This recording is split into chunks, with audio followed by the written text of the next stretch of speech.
Hi children, I will be now reading a book to you. It's called The Singing Mermaid, and I hope you really enjoy it like I do.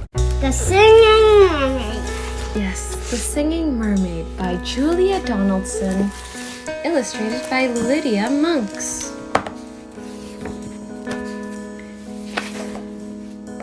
Did you ever go to Silver Sands on a sunny summer's day?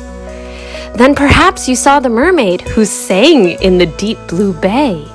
She sang to the fish in the ocean, to the haddock, to the hake, and the ling, and they flashed their scales and swished their tails to hear the mermaid sing. And sometimes the singing mermaid swam to the silvery shore. She sat and combed her golden hair, and then she sang some more. She sang to the cockles and the mussels, she sang to the birds on the wing, and the seashells clapped and the seagulls flapped to hear the mermaid sing. When Sam Sly's circus came to town, Sam took a stroll by the sea. He heard the mermaid singing, and he rubbed his hands with glee. He said, "I can make you famous. I can make you rich," he said. "You shall swim in a pool of marble and sleep on a fine feather bed. You shall sing for the lords and the ladies. You shall sing for the queen and the king. And young and old will pay good gold to hear the mermaids sing." Don't go, cried the seagulls. And the seashells warned, "He lies." But the mermaid listened to old Sam Sly and smiled as she waved goodbye.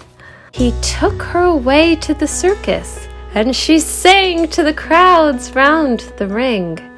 And more came the deafening roar when they heard the mermaid sing.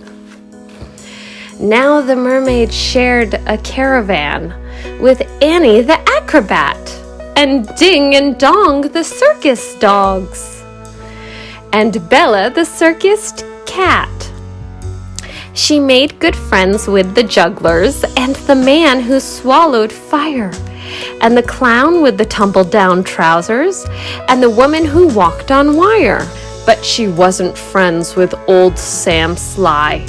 No, she didn't care for him, for he made her live in a fish tank where there wasn't room to swim.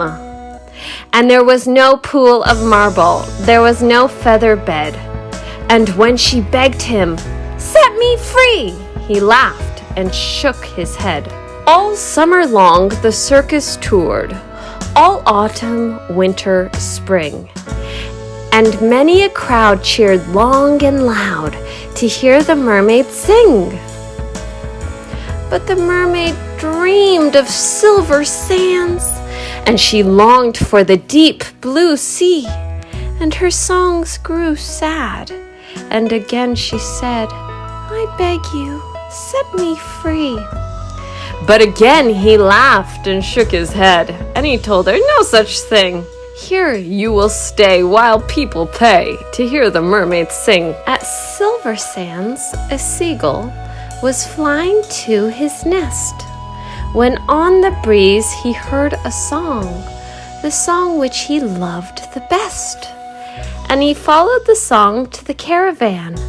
Sam Sly was about to lock it. The seagull watched as he turned the key and slipped it inside his pocket. The seagull waited till Sam had gone. Then he perched on the windowsill and tap, tap, tap at the window.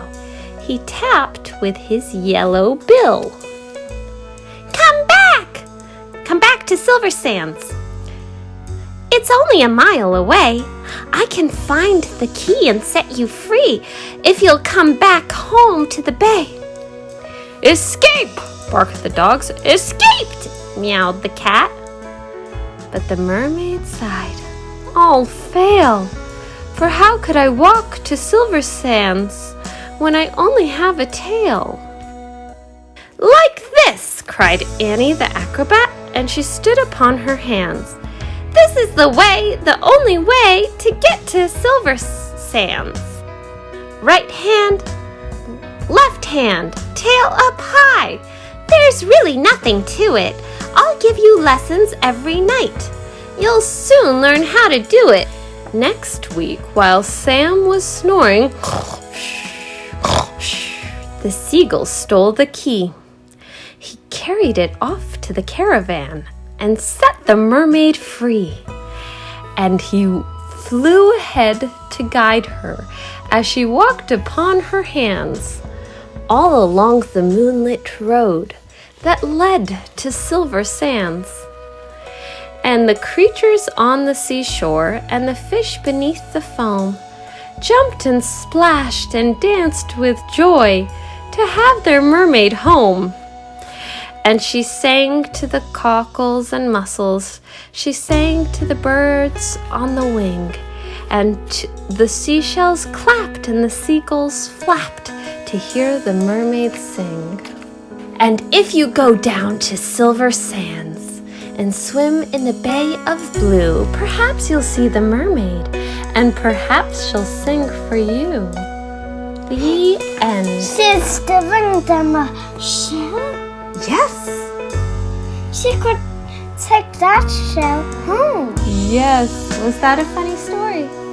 Yes. What did you like about it? The seagull. The seagull who got the key for her? Yeah. Did the seagull help rescue her? Mm-hmm. And who else helped her? The acrobat. Yeah. What did the acrobat do? Stand on her hands. Yeah. Yeah, she taught the mermaid how to escape by standing on her hands. All right, that was a good book. Thank you for listening. Bye-bye.